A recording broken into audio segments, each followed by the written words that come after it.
இது இலங்கை ஒலிபரப்பு கூட்டுத்தாபனம்.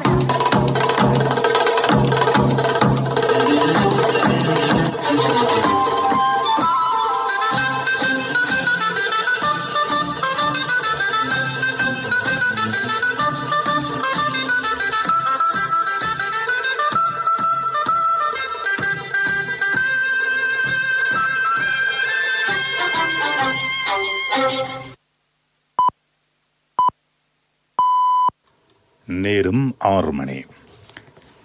இலங்கை ஒலிபரப்பு கூட்டுத்தாபனம் செய்திகள். செய்தி ஆசிரியர் ஸ்ரீ நாகவாணி ராஜா. வாசிப்பவர் AM தாஜ். ரஞ்சன் ராமநாயக்க மீதான வழக்கு விசாரணை தீர்ப்பானது நீதித்துறையின் சுயாதீனத்தன்மையை பாதுகாப்பதற்கான முக்கியத்துவமிக்க தீர்ப்பு என சட்டத்துறையினர் தெரிவித்துள்ளனர். பாராளுமன்றத்தின் அடுத்த கட்ட நடவடிக்கைகள் தொடர்பில் இன்று தீர்மானம். நீதியானதும் சுதந்திரமான தேர்தலுக்கு தடையாக உள்ள சகல சரத்துக்களும் மறுசீரமைக்கப்பட வேண்டியதன் அவசியத்தை தேர்தல் ஆணைக்குழு சுட்டிக்காட்டியுள்ளது.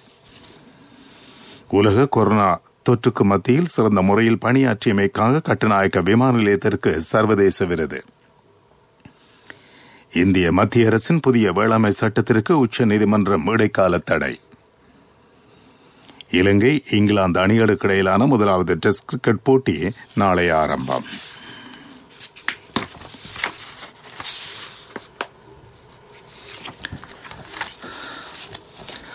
பாராளுமன்ற உறுப்பினர் ரஞ்சன் ராமநாயக்க நீதிமன்றத்தை அவமதித்தார் என்ற குற்றச்சாட்டின் கீழ் அவர் மீதான தாக்கல் செய்யப்பட்ட வழக்கின் தீர்ப்பானது நாட்டின் நீதித்துறையின் சுயாதீனத்தன்மையை பாதுகாப்பதற்கான முக்கியத்துவமிக்க தீர்ப்பாக அமைந்துள்ளதாக சட்டத்துறையினர் தெரிவித்துள்ளனர்.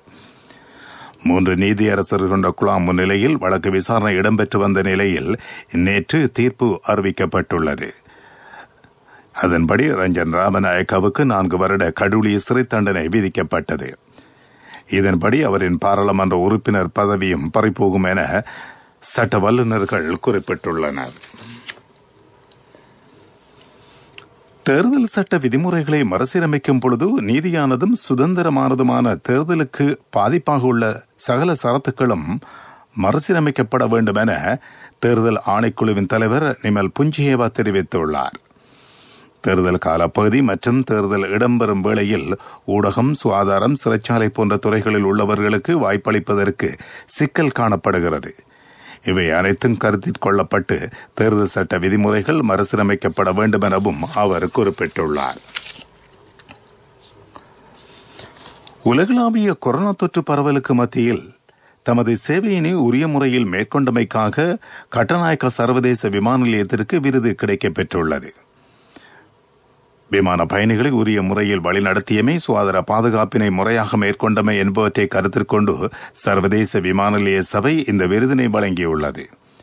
கட்டுநாயக்க விமான நிலையத்தின் நடவடிக்கைகள் மிகவும் ஆழமாக ஆராயப்பட்டு இந்த விருது வழங்கப்பட்டிருப்பதாக சபையின் தலைவர், சபையின் பணிப்பாளர் நாயகம் லூயிஸ் பி ஒலிவேரா தெரிவித்துள்ளார்.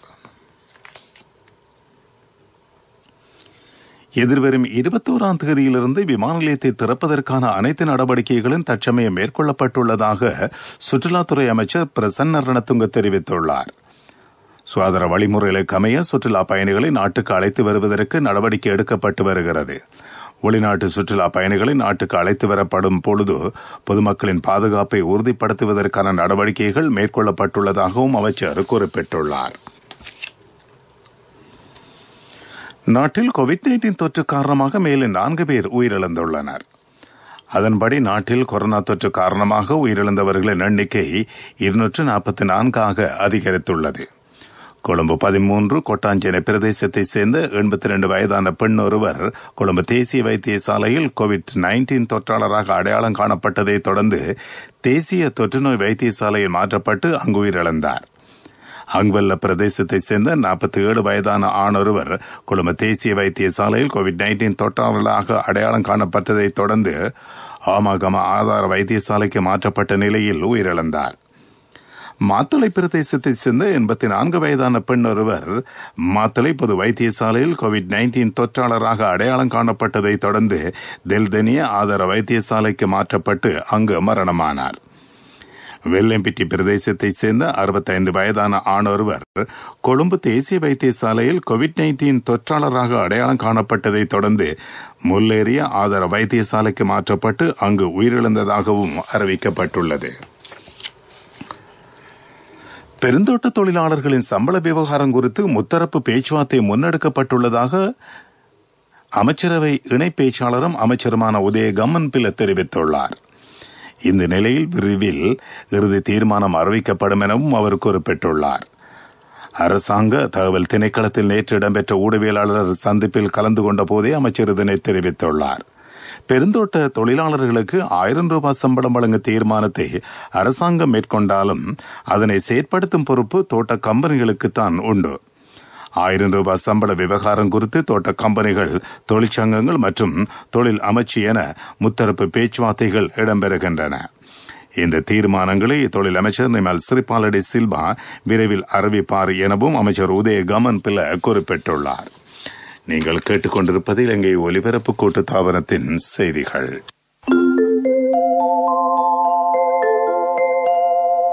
மக்கள் வங்கியினூடாக வெஸ்டர்ன் யூனியன் பணத்தினை அதிகம் பெற்று மில்லியன் ரூபாய் பெறுமதியான பரிசு வாய்ப்புகளை பெறுங்கள்.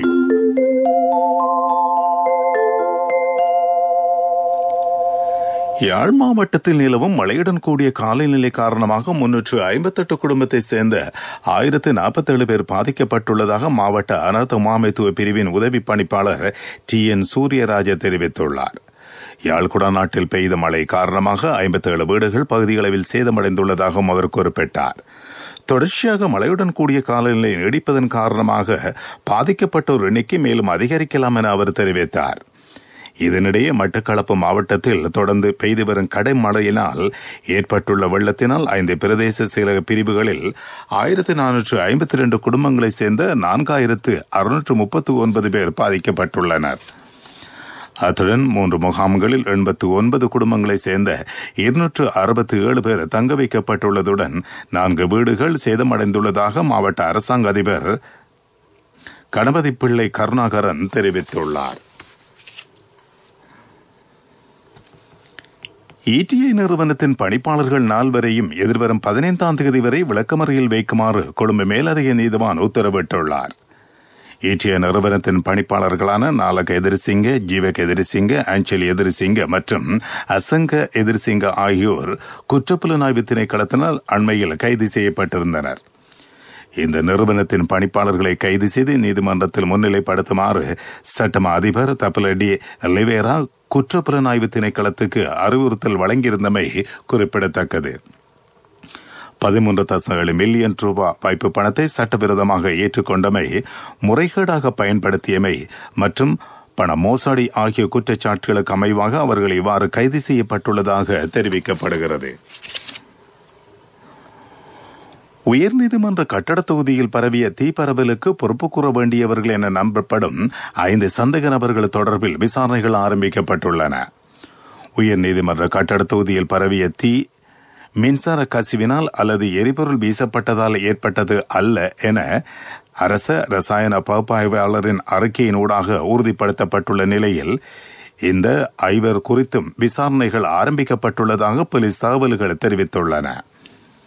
குறித்த தீப்பரவல் தொடர்பில் குற்றப்புலனாய்வு திணைக்களத்தினரின் விசாரணைகள் தொடரும் நிலையில் இவர்கள் தொடர்பில் அவதானம் செலுத்தப்பட்டுள்ளது.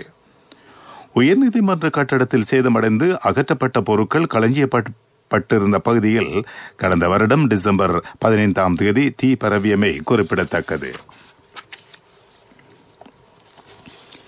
பின்தங்கிய மாவட்டங்களிலிருந்து தெரிவு செய்யப்பட்ட 100 இந்து ஆலயங்களுக்கு தைப்பொங்கல் தினத்தை முன்னிட்டு 10,000 ரூபாய் மதிப்பிலான காசோலைகள் வழங்கப்பட்டுள்ளன. இந்த நிகழ்வு நேற்று அலரி மாளிகையில் இடம்பெற்றது.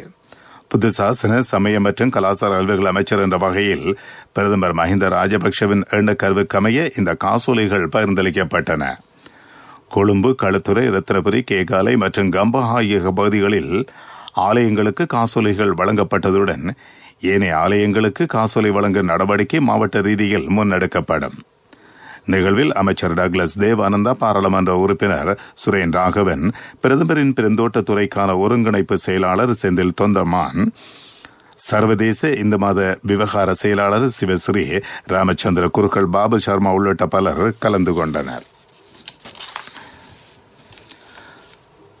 அனைத்து பல்கலைக்கழக மாணவர் ஒன்றியத்தின் ஏற்பாட்டாளர் தத்கரவே ஜீனரத்ன தேரர் கைது செய்யப்பட்டுள்ளார். ஆர்ப்பாட்டத்தின் போது சட்டவிரோதமாக ஒலிபெருக்கியை பயன்படுத்தியமை தொடர்பில் அவரை கைது செய்ததாக கருவாத்தோட்ட போலீசார் தெரிவித்துள்ளனர். கொழும்பு 7 கருவாத்தோட்டம் விஜயராம வீதியில் உள்ள பிரதமர் மஹிந்த ராஜபக்சவின் இல்லத்துக்கு முன்பாக நேற்றைய தினம் இலவச கல்விக்கான மாணவர் அமைப்பு ஆர்ப்பாட்டம் செய்தது. இந்த ஆர்ப்பாட்டத்தில் கலந்து கொண்டிருந்த அனைத்து பல்கலைக்கழக மாணவர் ஒன்றியத்தின் ஏற்பாட்டாளர் ரத்கரவே ஜீனரத்ன தேரர் சட்டவிரோதமாக ஒலிபெருக்கியை பயன்படுத்தினார் என்ற குற்றச்சாட்டில் கைது செய்யப்பட்டுள்ளமை குறிப்பிடத்தக்கது. உங்களுக்கு அருகிலுள்ள மக்கள் வங்கியினூடாக வெஸ்டர்ன் யூனியன் பணத்தினை அதிகம் பெற்று அதிகம் வெல்லுங்கள்.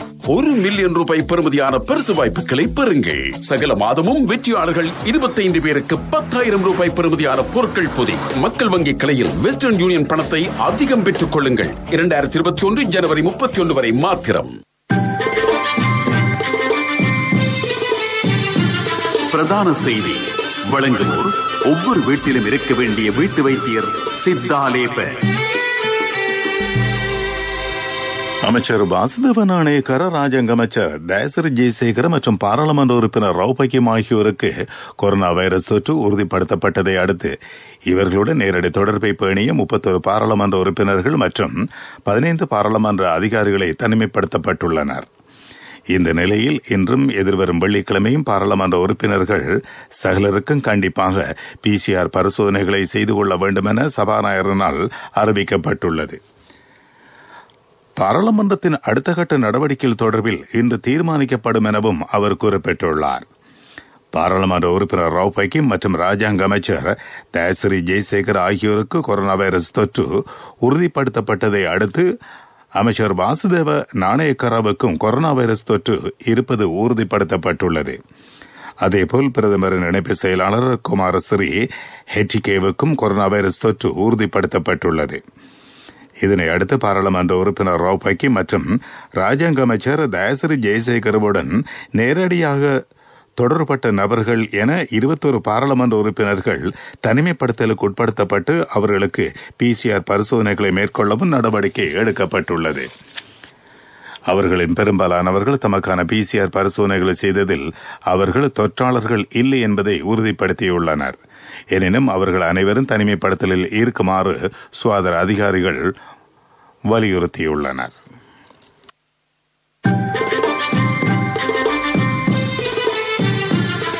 பிரதான செய்தி வழங்கியோர் ஒவ்வொரு வீட்டிலும் இருக்க வேண்டிய வீட்டு வைத்தியர் சித்தாலேப. தைப்பொங்கலை வீட்டிலிருந்து கொண்டாடுமாறு சுகாதார அமைச்சு பொதுமக்களுக்கு அறிவித்துள்ளது.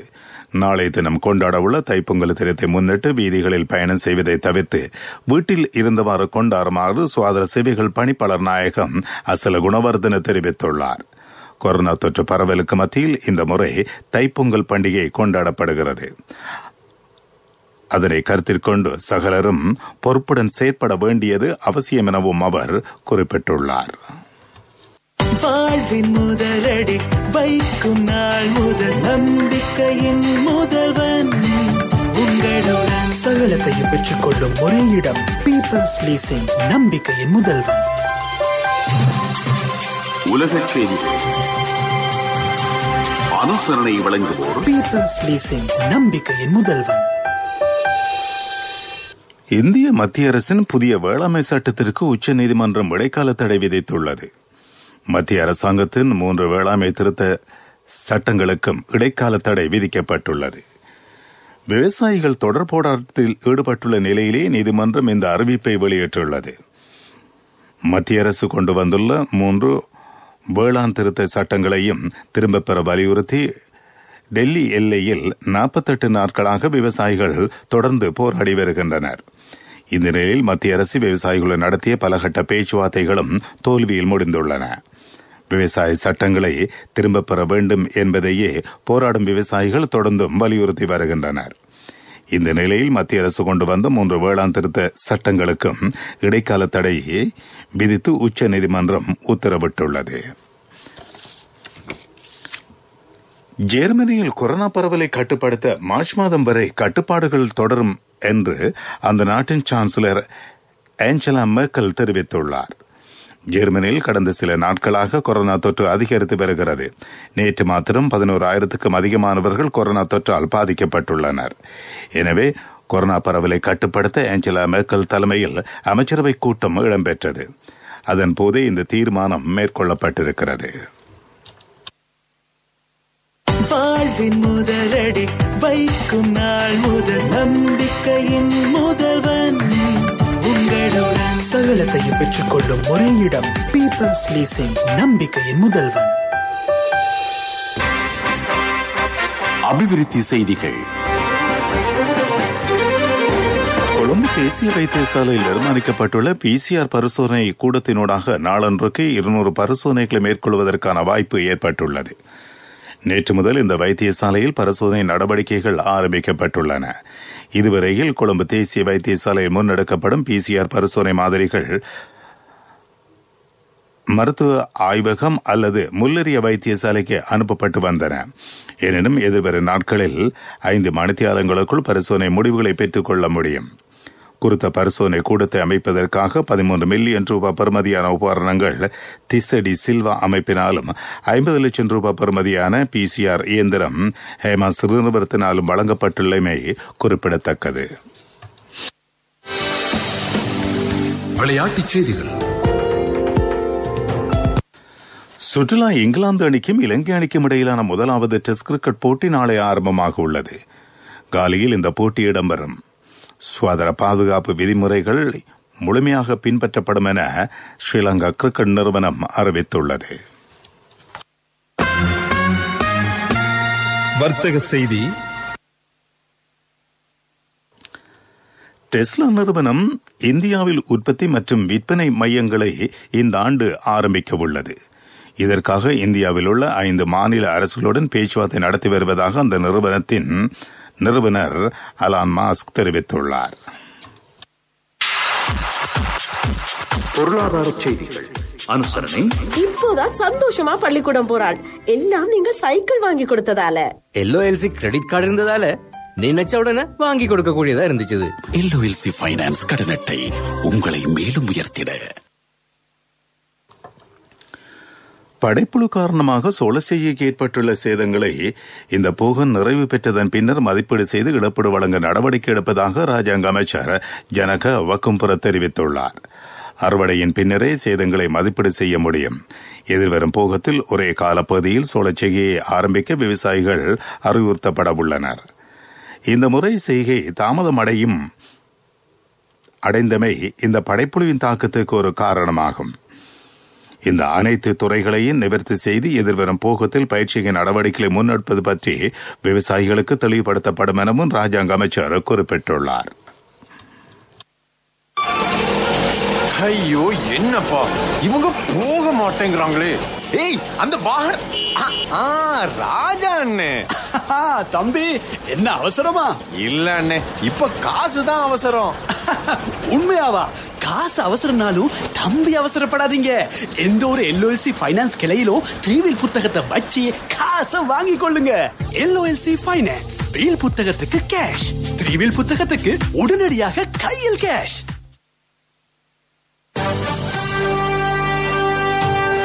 காலநிலை அறிக்கை.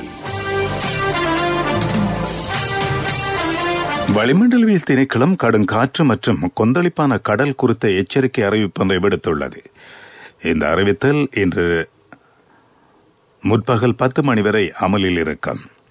இதன் பிரகாரம் சில சமயங்களில் காற்றின் வேகம் மணிக்கு 50 முதல் 60 கிலோமீட்டர் வரை அதிகரிப்பதால் புத்தளத்திலிருந்து காங்கசந்துறையூடாக திருவண்ணாமலை வரையிலான கடல் பரப்பு கொந்தளிப்பதாக இருக்கும்.